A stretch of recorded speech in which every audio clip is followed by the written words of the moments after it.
아멘. 우리 옆 사람과 인사하도록 하겠습니다. 한 영혼이 천하보다 귀합니다. 우리 세움 동사는 한 영혼이 천하보다 귀하다라는 이 인사로 올 한 해 인사하도록 하겠습니다. 어린 아이부터 우리 80세 이상의 노년 모두에게까지 한 분 한 분은 다 천하보다 귀하고 하나님께서는 그 영혼들을 기대하시고 기다리십니다. 그런 마음으로 이렇게 인사하도록 하겠습니다. 한 사람에게 일어나는 가장 위대한 사건이 무엇이냐라고 한다면 저는 주저없이 누군가가 예수를 믿게 되는 것이다 라고 말할 것 같습니다. 이것보다 더 위대한 사건은 없습니다. 한 사람에게 일어나는 가장 복된 일은 무엇이냐라고 물어본다면 하나님의 말씀대로 하나님을 경외함으로 그 인생을 살아가는 것이 그 인생의 가장 복됨이다라고 저는 말을 합니다. 이것보다 더 위대한 사건, 이것보다 더 복된 일은 없습니다. 그래서 우리 세움 동사는 누군가가 예수를 믿게 되는 그 일, 그리고 누군가가 하나님을 경외하며 말씀대로 살아가는 그 일에 집중하고 온 전심전력하여 달려가도록 하겠습니다. 예수가 믿어지는가? 라고 이런 질문을 이렇게 해봤는데요. 도마는 내가 그의 손에 못자국을 보고 내 손가락을 그 속에 넣어보기 전까지는 그를 믿을 수 없다라고 이렇게 말했습니다. 이 말은 도마도 믿고는 싶지만 믿어지지 않음을 말하는 것이잖아요. 이런 과정이, 이런 의심이 왜 없겠습니까?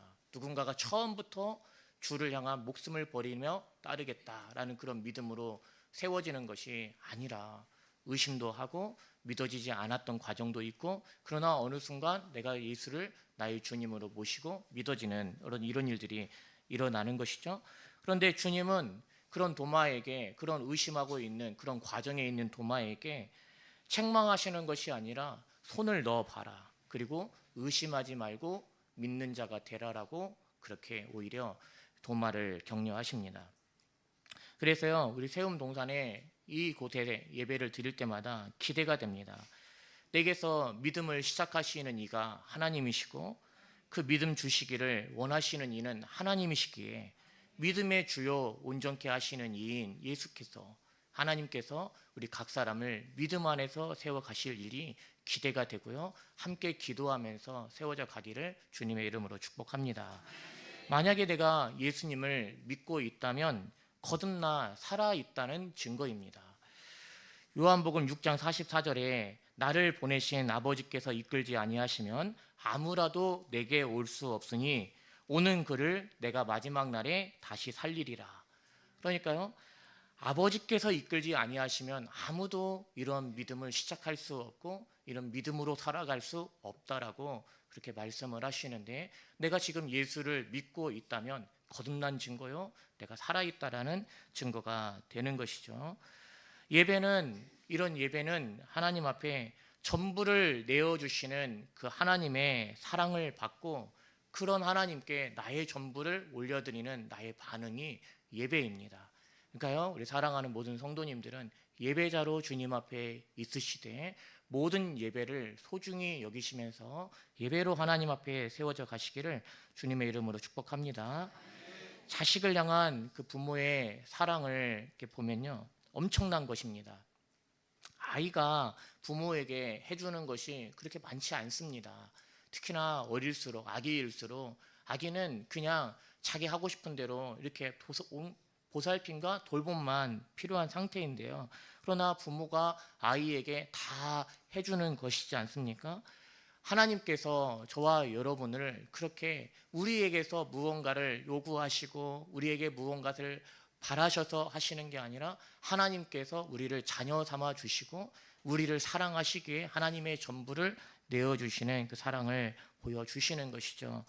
예수를 만남은 단순한 개선 정도가 아니라 새로운 생명이 시작되는 것이라 할 수 있습니다. 내게 또 우리 가정에 이런 역사가 일어나기를 사모함으로 이곳에 예배하러 주님 앞에 오시는 것 아니겠습니까? 그런데요, 내게서 이런 일이 일어나기를 누구보다 기대하시고 누구보다 기뻐하시는 분이 하나님이십니다. 그래서요, 하나님은 사모하는 심령에게, 줄인 심령에게 그 목마름을 해결하시는 은혜의 하나님이신 줄로 믿습니다.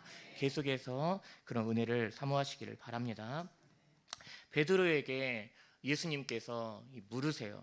사람들이 나를 누구라 하더냐라고 이렇게 물으시고, 그리고 예수님께서 다시 한번 물으십니다. 너희는 나를 누구라 하느냐라고 이렇게 물어요. 베드로가 대답을 하죠. 사람들은 이렇다고 예수님에 대해서 말합니다. 그러나 나는 주는 그리스도시요 살아계신 하나님의 아들이십니다. 이 말씀을 들었을 때 예수님이 기뻐하시면서 베드로에게 천국 열쇠를 주십니다. 그 천국 열쇠가 무엇이냐면 땅에서 매면 하늘에서도 매이고 땅에서 풀면 하늘에서도 풀리는 그 열쇠가 천국 열쇠인데요, 베드로에게만 주시는 것이 아닙니다. 이 신앙 고백을 가지고 있는 모두에게 하나님께서 은혜로 주시는 열쇠입니다. 그래서요, 이 고백이 있는 사람들은 가는 곳마다 풀리는 역사가 일어나게 하는 축복의 통로가 되는 것이죠. 그런데 천국 열쇠에 주목하는 것이 아니라 예수님이 그 고백을 듣고 가르쳐 주셨던 내용입니다. 거기에 우리가 주목을 해야 되는데요, 이 놀라운 고백 이후에 예수님께서 뭐라고 말씀하시냐면, 이제 내가 얼마 후에 많은 고난을 겪고 죽었다가 다시 사흘 후에 살아날 것이다 라고 이렇게 가르칩니다. 그러면서 나를 따라오려거든 날마다 자기 십자가를 짊어지고 따라와야 한다 라고 또 말씀을 하세요. 그런데 제자들 중에 그 누구도 지금 예수님의 이 말씀이 신앙 고백을 하였음에도, 주는 그리스도시요 살아계신 하나님의 아들이시니다라는 이 고백을 하였음에도, 이 고백을 받으시고 이제 가르치셨던 예수님이 어떠한 고난으로 죽음을 받아 영광을 하나님께 올려드릴 건지에 대한 내용을 이해하는 이들이 없습니다. 그러니까요, 여전히 싸우고 이렇게 다투고 있는데요, 그리고 예수님의 고난이 말씀하신 대로 시작이 되니까 다 도망해버리고 배신해버리고 그렇게 떠나가죠. 그런데 부활하신 주님께서 이러한 제자들을 다시 찾아오셨을 때 책망을 하지 않으십니다. 이 제자들을 책망하시지 않으시고 다시 그렇다고 3년간 가르쳤던 내용을 처음부터 다시 가르치신 것도 아닙니다. 한 말씀 하셨습니다. 뭐라고 하셨냐면 성령을 받으라 라고 말씀하셨어요. 그러니까요, 책망을 하신 것도 아니고 다시 전부터 3년의 과정을 가르치려 하신 것도 아니고 성령을 받으라 라고 이렇게 얘기했는데요, 그들이 성령을 받으니까 어떤 일이 일어납니까? 지금까지 예수님께 들어오셨던 모든 말씀들이 다 꿰어지기 시작하고, 그리고 깨달아지기 시작하고, 이 말씀 주님께서 보여주셨던 그 내용이 이것이었구나 라고 하면서 마음이 불타오르기 시작을 하고, 그들에게서 하나님의 역사가 폭발하기 시작하죠. 그래서 땅끝까지 이르러 주님의 증인이 되는 그런 역사가 일어나죠.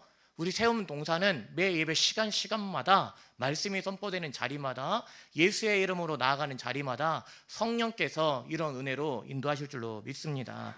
또 이런 은혜를 우리 사랑하는 모든 성도님들이 간절히 사모하시기를 정말 주님의 이름으로 축원합니다.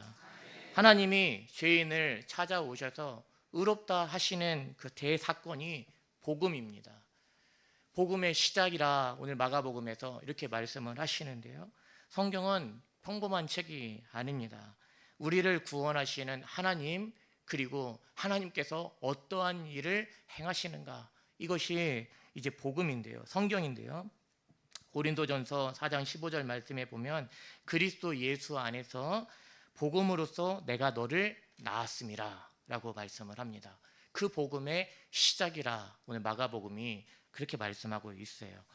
그러니까 어떻게 시작을 하십니까? 그 복음의 시작이라 저희는 그 복음의 시작을 새로운 시작 이렇게 말씀을 하였는데요, 어떻게 시작하셨습니까? 하나님께서 죄인을 찾아서, 병든 자를 찾아서 절망 중에 있는 모든 사람들에게 하늘 보좌를 떠나심으로 시작하신 게 이 복음의 시작입니다. 나를 구원하시기 위해서 이 땅에 오심이 복음의 시작입니다. 하나님과 우리의 관계를 되돌려 놓기 위해서 그가 행하시는 모든 일들이 복음의 시작이요 복음의 내용들이 되는 것이죠. 하나님과 우리 사이의 관계를 되돌려 놓음이라고 얘기했어요. 그러니까 되돌려 놓음은 깨어진 관계를 평화롭게 하심이고, 우리의 반항하는 그 죄성의 그 마음을 하나님께로 되돌림이요, 싸늘히 식어버린 그 열정에 다시금 불을 지피우시는 게 이게 복음의 시작이다라고 말씀을 하시는 것이죠. 그것을 위해 온갖 고초를 마다하지 않으셨어요. 하나님과 우리 사이의 관계를 되돌려 놓으시기 위해서 우리에게 하나님의 그 양으로 생명을 얻게 하시고 풍성히 얻게 하시는 그 은혜를 내게 값없이 거저 주시기 위해서 온갖 고초를 마다하지 않은 그 복음의 시작이라고 마가복음 1장에서 이렇게 말씀을 시작하고 있는 것입니다. 그러니까 마가복음 전체는 무슨 내용이겠습니까? 죄인을 부르시는, 병든 자를 부르시는, 오늘 저와 여러분을 부르시는 예수님의 사랑의 행적, 사랑의 행보라 할 수 있는 것이죠. 그 사랑의 내용이 마태, 마가, 누가, 요한복음 총 해서 89장에 걸쳐서 아주 자세하게 기록되어 있어요. 사복음서 읽는 게 어렵지 않습니다. 하나님께서 우리를, 나를 위해서 이러한 시작을, 이러한 모든 일들을 다 행하셨다라는 게 한 장만 기록되어 있어도 너무 놀라울 텐데 89장이나 걸쳐서 하나님께서 기록해 놓으셨으니 우리가 읽을 때마다 그 하나님의 사랑과 은혜를 확인할 수 있으니 복음서가 얼마나 큰 은혜입니까? 지금 이 시대가 너무나 아프잖아요. 제가 지금 여기 세움 동산을 있으면서 이제 예배를 준비하면서 지난 한 4주 한 달 동안 인큐베이팅 처치를 하고, 그리고 전도의 현장에 나가서 갔다 오셔서 이제 전도에 그 만났던 분들 이런 내용을 들어보니까요, 시대가 아프고 많은 가정이 아프고 그리고 각 개개인이 너무나 아파요. 그러니까요, 모여 있을 때는 뜨겁고 모여 있을 때는 행복한 것 같은데 각 개개인은 너무나 아픈 시대를 오늘 이 시대가 살아가고 있습니다. 각 개개인이 너무나 아파요. 각 가정들이 너무나 아파요. 교회들은 괜찮느냐? 교회들도 많이 아파요. 그런데요, 그 아픔을 들었을 때 무엇이 느껴집니까? 하나님의 긍휼이 여기심이 느껴져요. 그러니까요, 이 복음의 시작이라는 말에는 하나님의 우리를 향한 긍휼이 여기심이 그 시작이라는 말에 담겨 있는 것입니다. 하나님의 그 시작, 거기에 우리를 긍휼히 여기셔서 우리를 구원하시고자, 죄인을 부르시고자, 병든 자를 고치시고자, 생명을 주시고자, 풍성히 얻게 하시고자 하나님께서 이 땅에 오셨던, 그리고 이 과정에서 모든 것을 이루셨던 그 내용의 시작이다, 복음의 시작이다 라고 이렇게 얘기를 하고 있는 거고요. 그리고 오늘 저와 여러분이 그 은혜의 세계에 들어가는 것입니다. 그 한복판에 서 계시는 것입니다. 이 시작과 마침이 누구를 위한 것입니까? 죄인을 위한 것이요, 병든 자를 위한 것이요, 가난한 자, 포로된 자, 엉뚱한 자, 갇힌 자를 은혜의 해를 선포하기 위함이시 되는 것이죠. 복음이라라고 얘기했을 때, 마가가 이 복음이라라는 단어를 썼을 때 그때 당시에 이미 복음이라라는 단어는 익숙한 단어였습니다. 헬라어 유앙겔리온이 황제 탄생과 같은 어떤 세계의 역사를 뒤바뀔 만한 어떤 그런 일들을 기록할 때 복음이다라고 유앙겔리온이라는 그런 단어를 쓰는데요, 그 중심에 예수님이 계시는 거고, 예수님이 누구시냐, 그리고 그 예수님이 어떠한 일을 행하시는가, 이것이 세계의 역사를 바꾸고 오늘 그를 만나는 모든 사람의 인생을 바꾸시는 사건이 될 것임을 복음의 시작이라는 말에 담겨 있는 내용인 것이죠. 그러니까요, 마가는 복음의 시작이라고 이렇게 말씀을 시작하는데, 그러니까 얼마나 이 마가가 이 감격에 겨워서 이 말씀을 하고 있는지, 그리고 이 마가가 이것을 기록을 하면서 이 복음서를 듣고 받으면서 달라질 모습들을 향한 그 기대가 가득할지 이게 보이는 것이죠. 왜 그렇습니까? 유대인들이 기다렸던 그 메시아는 오늘 내 삶의 문제, 지금 이 로마의 그 식민지로 압제당하고 있는 그 유대인들을 해방할 메시아를 생각할 것인데, 마가가 지금 전하고 있는 것은 그것보다 더 훨씬 거대한 것이다.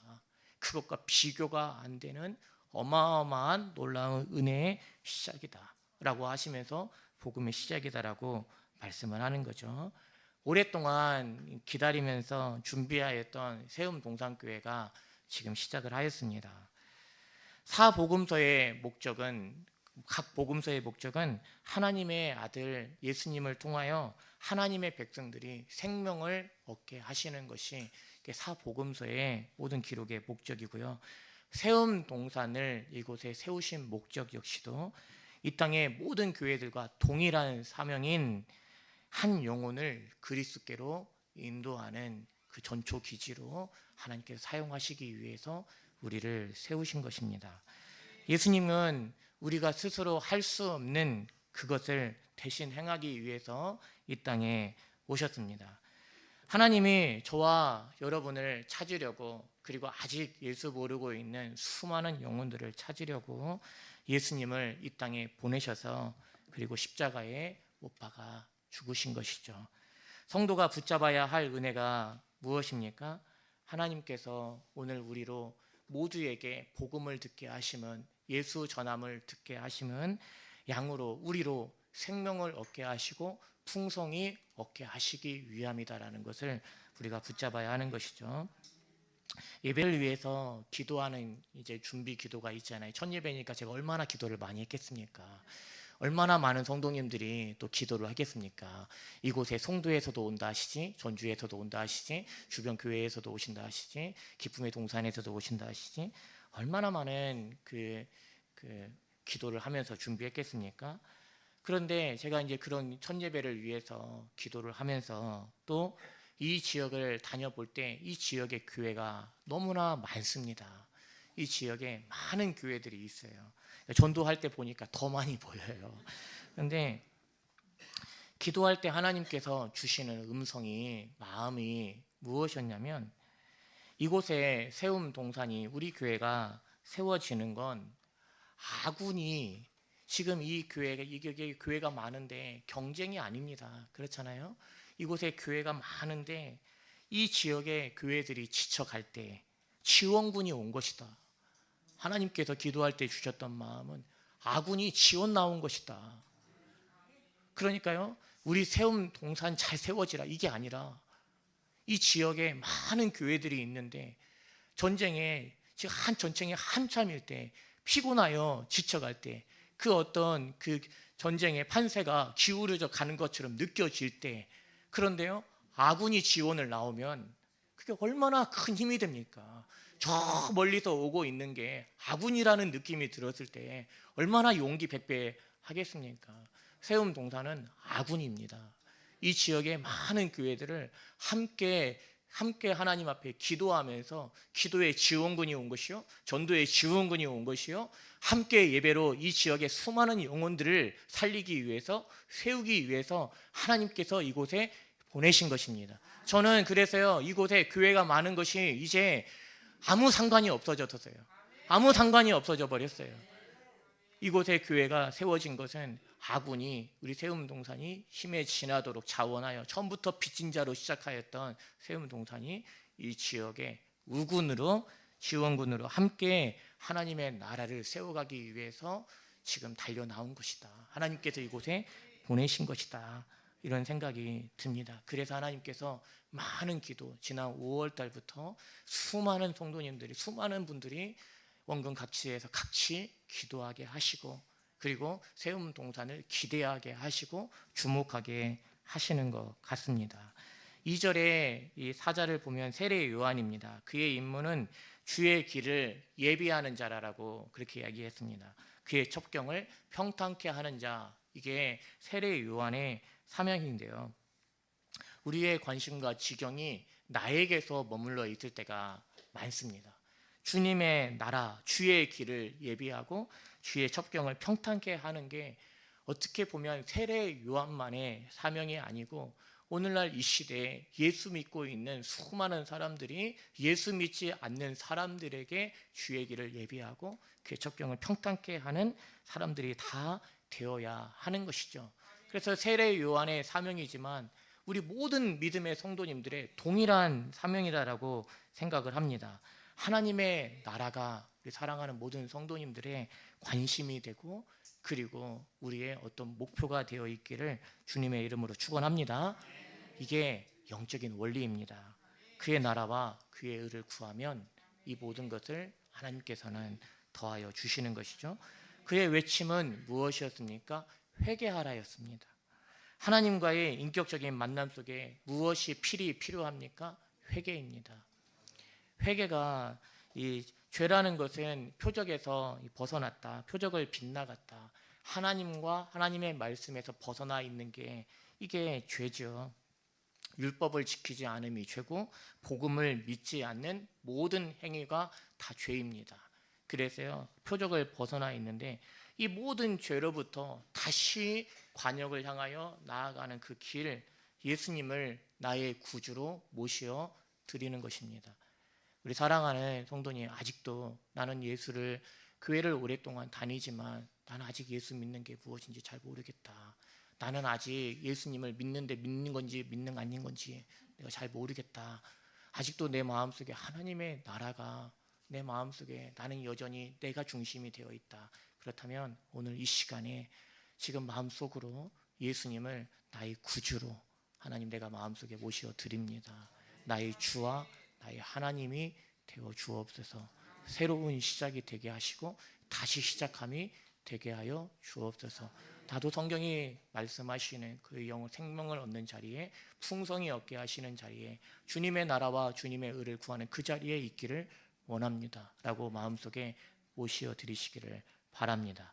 이 모든 역사 역시도 주님이 하시는 것이죠. 허리에 가죽띠를 띠고 메뚜기와 석청을 먹었다라고 말씀을 하십니다. 엘리야의 옷차림과 비슷한 것입니다. 세상 속에 살지만 당시에 널리 퍼져 있던 새 속에 물들어 있었던 것이 아니고 자신의 사명에 집중하고 있는 모습이 이 세례 요한의 옷차림과 그 모습에서 볼 수 있는 것인데요. 그의 중심이 무엇이냐? 7절. 다 이제 성경 말씀 7절 무엇이라고 하십니까? 네. 나는 그의 신발끈을 풀기도 감당하지 못하겠노라. 그의 중심 무엇입니까? 자신을 낮추고 예수님을 높이고입니다. 자신을 주목하지 않기를 원하였어요. 그런데요, 주목하지 않을 수가 없었어요. 왜 그러냐면 딱 봐도 선지자 중에 하나와 같은 옷차림과 그 모습으로 전하는 메시지는 무엇이었습니까? 회개하라, 천국이 가까이 왔다. 자신을 주목하지 않기를 원하였지만 많은 사람들은 세례 요한이 특별한 선지자와 같다라고 하면서 그에게 나와서 그가 전하는 메시지에 귀를 기울였죠. 왜냐하면 이 압제당함에서, 이 로마의 이 압제당함으로부터 우리를 구원하실 메시아가 오시긴다 약속을 하셨는데, 메시아를 하나님께서 약속해 주셨는데 그 메시아가 오기 전에 엘리야가 먼저 오리라 했는데 지금 이 세례 요한이 엘리야가 아니냐, 우리가 봤을 때 이 세례 요한의 말을 들어야 우리가 어떤 그 메시아를 맞이함이, 준비함이 되지 않겠느냐라고 그렇게 하면서 세례를 받으러 나왔던 것입니다. 그런데요, 그런 세례 요한의 고백이 무엇이냐면 나는 몸을 굽혀 그의 신발끈을 풀 자격도 없다라고 이렇게 얘기를 합니다. 그분 앞에서, 주님 앞에서 내가 하는 그 어떤 것도 감당할 자격이 내게는 없다라고 이렇게 신발끈을 풀기도 감당하지 못하겠다라는 말이죠. 자격이 있어서, 조건이 있어서 무언가를 내게 맡겨주신 것이 아니다라는 거고요. 감당할 수 없는 그 일을 내게 맡겨주신 것이다 라고 이렇게 얘기를 하는 것이죠. 저는 이곳에 세움동산이 세워지는 거, 우리 세움동산과 모든 성도님들이 어떤 마음이기를 바라냐면 감당할 수 없는 그 하나님의 은혜에 우리를 불러주신 것.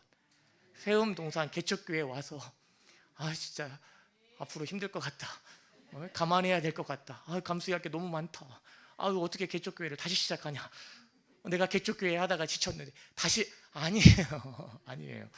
감당할 수 없는 그 은혜를 내게 주신 것이다. 신발끈을 풀기도 감당하지 못할 나에게 하나님께서는 우리를 통해서 그 일을 이루어 가시고자 우리를 불러주신 것이구나 라고 이렇게, 이것은 이 세례 요한이 엄청난 자기 부인의 고백을 한 게 아닙니다. 사실입니다.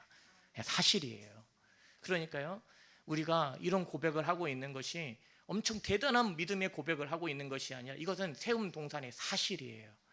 하나님께서 신발끈을 풀기도 감당하지 못할 우리에게 이런 어마어마한 어떤 사명을 부여해 주시네, 하나님께서 우리를 통해 이런 역사를 이루어 가시려 하시네 라고. 그래서요, 평생에 오직 예수님만 높임을 받으시는 그런 은혜로 붙잡고 나아갈 때, 우리가 하나님을 영화롭게 할 때, 하나님께 영광을 올려드릴 때, 하나님은 그 영광의 빛을 우리 모두에게 비춰주시는 것입니다. 예수님께서 내가 아버지의 뜻을 이루어 아버지를 영화롭게 하였사오니 창세로부터 가졌던 그 아버지의 영광으로 나를 영화롭게 하옵소서라고. 이게 원칙이잖아요. 원리잖아요. 하나님이 영광을 받으실 때, 그 온전한 영광을 받으실 때 그 영광의 빛으로 만족하는 게 성도입니다. 내가 영광을 받으려는 자리가 아니고, 그 영광을 가리우거나 가르치지도 않고, 하나님께서 우리를 부르신 모든 자리를 소중하게 여기면서 그 자리에서 내 모든 삶을 통하여 영광을 받으시기를 원합니다. 이것이 최고의 복됨이고, 그것이 그런 은혜로 우리를 불러주신 것이죠. 이제 말씀을 맺어갑니다. 예수님은 하나님의 아들이고 그리스도라고 이렇게 말씀을 하셨어요. 그리스도, 기름 부음을 받은 자라고 했고요. 성경에서 기름 부음을 받은 사람들은 왕, 제사장, 선지자들이 기름 부음을 받았는데, 만왕의 왕이고 유일한 대제사장이고 모든 선지자가 주목하며 가리켰던 그 선지자, 참 선지자이심을 말씀하시는데요. 하나님이신 그분이 이 땅에 오신 이유, 복음의 시작이라고 하시면서 무엇이라고 합니까? 창조 때부터 하나님께서 모든 인류에게 주셨던 그 생명과 풍성함을 다시 우리에게 주시기 위해 이 땅에 오셨다라고 그렇게 말씀을 하는 겁니다. 지금은 다를까요? 아닙니다. 지금도 예수 믿는 모든 성도님들에게 하나님께서 주시려는 복이요, 그리고 예수 믿으라 하는 이유가 되는 것이죠. 하나님의 아들 예수님이 곧 하나님이시오, 그리고 하나님을 드러내시는 분이요, 하나님의 독생자요, 하나님과 사람 사이에 참 중보자다라고 그렇게 말씀을 하시는 겁니다. 마가복음에서 하나님의 아들을 이해하는 핵심은 고난과 순종입니다. 이제 이 고난과 순종이 우리도 그래서 고난과, 아니요, 주님께서 우리를 구원하시기 위하여 어떠한 고난과 어떠한 순종을 하셨는지를 마가복음이 계속해서 기록해 가는 겁니다. 이것은 특세 기간에 계속해서 들을 건데요. 이렇게 표정을 보아하니 이렇게 다니시던 모든 곳 죄인들, 병자들, 가난한 자들, 포로된 자들, 버림받은 자들을 찾으시고 부르시고 그들의 친구가 되어주셨습니다. 1장 11절에서 하나님의 음성이 예수를 하나님의 아들임을 선포했고, 15장 39절에서 마가복음 거의 끝자락에 이방인 백부장이 예수님이 하나님의 아들이심을 선포하였습니다. 이 과정에 무슨 내용들이 있냐면, 거짓 증인들의 고소하는 자들 앞에서 예수님의 침묵, 매맞고 모욕당함, 올무에 걸기 위해서 시험을 당함, 그리고 죄인들과 함께 십자가에 못 박히심, 그리고 못 박혀 있는 상태에서도 조롱과 모욕을 당하시고 군병들이 옷을 제비뽑고 부활하시고 승천하셨던 이 모든 내용이 마가복음에 담겨 있고요. 그 복음의 시작이다라고 그렇게 말씀하셨습니다. 요즘 신앙에서는 이런 부분들이 많이 빠져 있지요. 많이 빠져 있는데요. 세움 동산은 바로 말씀에 뿌리 내린, 바로 세워져 가는 그런 은혜를 하나님께서 친히 역사해 주시길 원합니다. 하나님은 하나님 나라의 청중 관객이 아니라 주역으로 우리를 부르시고, 은혜는 언제나 우리를 다시 시작하게 하십니다. 예수님의 이름으로 나아가는 그 모든 것을 다시 새롭게 하십니다. 2024년 1월 첫 주일 우리 첫 예배 가운데 우리 사랑하는 성도님 다시 시작하시고 새롭게 시작하시고 다시 뜨겁게 그렇게 신앙생활 하시는 그런 은혜를 성령께서 각 사람에게 부어주시기를 주님의 이름으로 축원합니다. 함께 찬양 올려드리겠습니다. 우리 설교를 준비하면서요, 우리 하나님께서 고백하게 하시는 찬양이었는데요, 이 찬양 부르시고 우리 합심해서 기도하도록 하겠습니다. 주가 보이신 생명의 길, 주가 보이신 생명의 길, 나 주님과 함께 상한 마음을 드리며 주님 앞에 나가리. 나의 의로움이 되신 주 그 이름